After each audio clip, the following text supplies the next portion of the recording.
عيلة الجنيدي، واحدة من أقدم وأغنى العائلات في مصر القديمة. حصل لهم حادثة لسه مفيش حد فاهمها لحد دلوقتي، واختفوا فجأة من بيتهم اللي موجود في شارع داود باشا في سنة 1980.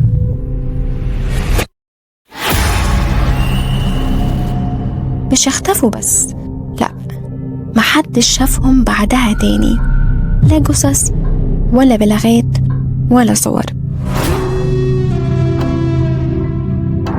كلهم اختفوا كأنهم عمرهم ما كانوا موجودين أبدا. ازاي اختفوا؟ وإيه اللي حصل لهم؟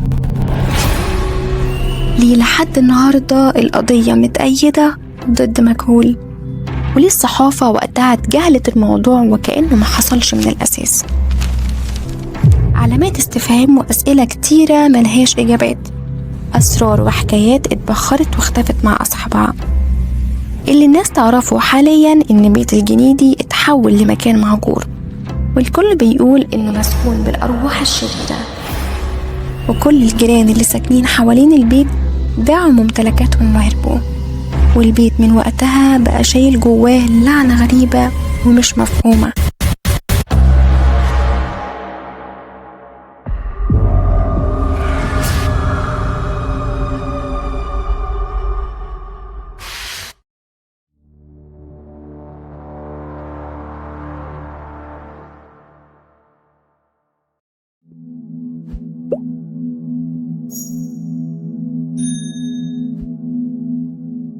أنا فاكرة أول مرة سمعت عن البيت ده كنت صغيرة، وأخويا كان دايما بيحذرني من الشارع ده ويقول لي إياكي يا هزير تدخلي شارع داود باشا بعد المغرب، ده مش شارع، دي مقبرة مفتوحة.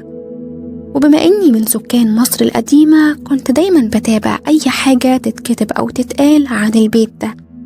كل الكتاب استغلوا قصتهم في روايات وقصص مرعبة، لكن محدش قدر يقول أو يوضح إيه اللي حصل للعيلة فعلا. كأن في سر مدفون في البيت، سر ممنوع حد يقرب منه. وفي يوم من الأيام بعد ما حضرت فرح واحدة من أعز صحابي، الوقت سرقني والساعة كانت قربت على 11:30 بالليل، ولسه الطريق طويل لبيتي. كلمت أخويا، قال لي إن عنده شفت بالليل في الشغل، ونصحني أطلب أوبر أسهل. وقبل ما يقفل معايا حذرني تاني من شارع داود باشا. سمعت كلامه وطلبت أوبر.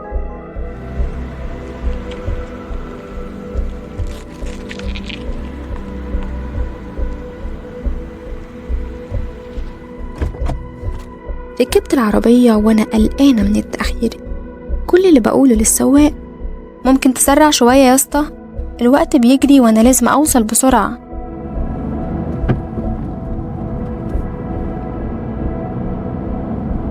بعد ما حسيت إن قريبة خلاص من مصر القديمة، فجأة لقيت السواق دخل شارع داود باشا. صرخت فورا، لا لا لا لا لا لا، مش الشارع ده، لو سمحت ارجع. لكنه ما كانش سامعني، ما بيردش ولا بيبص لي ولا في أي رد فعل منه. بصيت عليه لقيته لابس كوفية مغطي بيها وشه كله، مع إننا في عز الصيف ومش باين منه أي ملامح.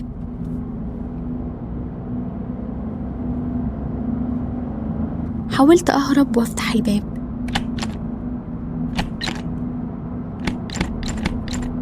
لكن لقيته مقفول، ولقيت كل الأبواب التانية مقفولة من جوه. اتوترت أكتر وقلت له افتح الباب ده وإلا هبلغ عنك، انت سامعني؟ لكن برضو مردش. فجأة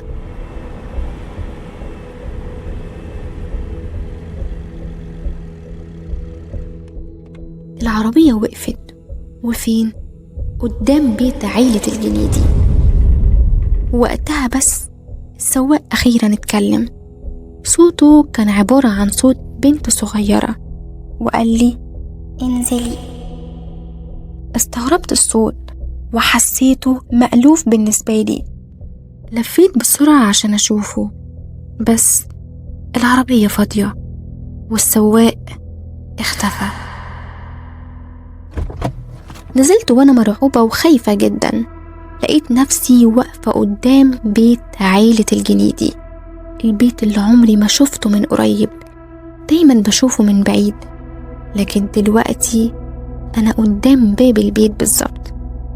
الشبابيك الخشب القديمة وأثر الحريق اللي في السقف، كل التفاصيل اللي كنت بسمعها عنه بشوفها دلوقتي قدام عينيا.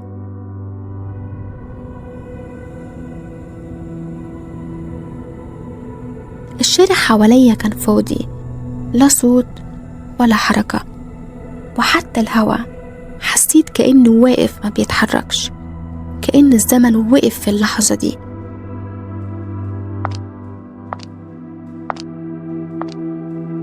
رجلي بدأت تتحرك لوحدها ناحية باب البيت من غير إرادتي. كل ما أحاول أرجع جسمي يتقل أكتر، وبدأت أسمع أصوات همسات في ودني.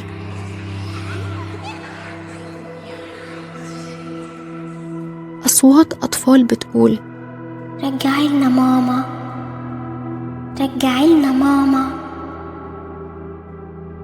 دخلت البيت. الدور الأرضي مليان تراب وريحة العفن مالية المكان كله. لفت نظري برواز واقع على الأرض في صورة قديمة للعيلة، بس الغريب إن في زاوية الصورة في انعكاس لمراية فيها وش واحدة ست باين عليها الخوف والرعب.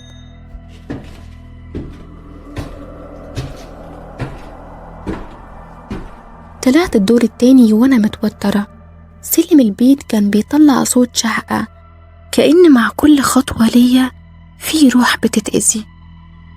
وصلت لآخر السلم ولقيت المراية، أيوة نفس المراية اللي شفتها في البرواز، لكن بدل ما تعكس صورتي كانت بتعرض مشهد غريب. كل أفراد العيلة قاعدين في صالون ضلمة ووشوشهم مرعبة، وفي النص ست لابسة أبيض وشعرها منكوش وصوتها مرعب، وكانت بتقول قلتلكم ما تفتحوش الباب لكن فتحتوه. وفجأة حسيت بنفس سخن في وشي.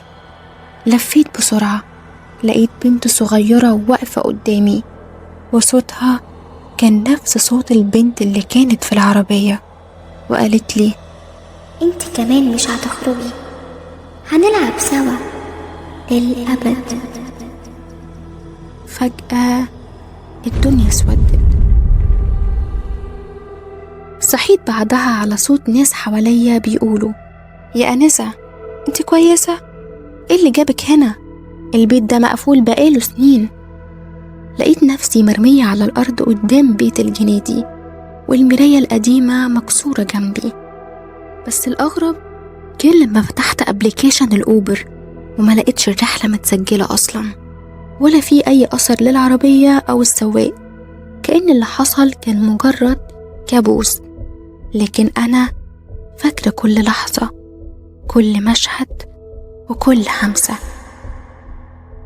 ومن يومها كل ليلة قبل ما أنام بسمع صوت طفلة بيهمسلي وبيقول رجعيلي ماما، رجعيلي ماما. من وقتها حياتي كلها اتغيرت. كل ما أقرب من مراية ألاقي نفسي مش بشوف انعكاسي، لكن بشوف البيت، نفس البيت ونفس الست بتبصلي كل مرة بعينيها اللي كلها رعب وحزن، ووراها أطفال قاعدين يعيطوا ووشوشهم ملهاش ملامح، كأنهم محبوسين في عالم تاني مش عارفين يخرجوا منه.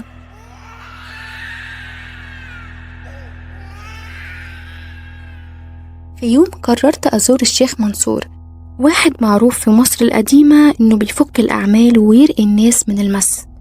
بس أول ما حكيت له القصة وشه اتبدل، سكت فجأة وبصلي بنظرة مش مفهومة، وبصوت واطي قال لي انت فتحت الباب اللي اتقفل من 45 سنة، واللي اتقفل بروح. انت رجعت اللعنة من تاني، والمرة دي اللعنة مش هتفضل في البيت بس، سألته يعني إيه؟ قال لي يعني البيت كان هو السجن، بس دلوقتي السجن بقى مفتوح، واللي جواه خرجوا وبدأ يدوروا على اللي فتح باب الخروج. من اللحظة دي بدأت الحاجات الغريبة تحصل بسرعة. كل الناس كانوا بيبعدوا عني من غير سبب، كأن في حاجة خفية بتبعدهم عني. أخويا بطل يرد على مكالماتي، أعز صحباتي اختفت من حياتي فجأة، والشيخ منصور اختفى هو كمان، وبيته بقى مهجور كأن ما كانش فيه حد ساكن فيه من الأساس. النهاردة وأنا بكتب الكلام ده باب بيتي كان بيخبط، وسمع صوت خطوات أطفال جوه الشقة، وسمعت الصوت تاني، الصوت اللي بقى مألوف زي اسمي. رجعي لي ماما، رجعي لي ماما، لو مش هترجعيها هتبقي انتي مكانها. أنا حكيت لكم حكايتي اللي حصل معايا بالظبط، بس لحد النهاردة كل يوم بيعدي بيخليني أسأل نفسي، هل اللي حصل ده كان حقيقي ولا أنا دخلت في لعنة بيت الجنيدي ومش عارفة أخرج منها؟ ودلوقتي دوركم، لو حصل لكم موقف غريب أو دخلتوا شارع داود باشا قبل كده اكتبولي في الكومنتات، ولو عندكم أي تفسير للي حصل أو فاهمين مين كانت البنت أنا مستنية أقرأ تعليقاتكم. بس قبل ما تقفلوا الفيديو بصوا حواليكم كويس، لأن يمكن مش أنا الوحيد اللي خرجت من البيت.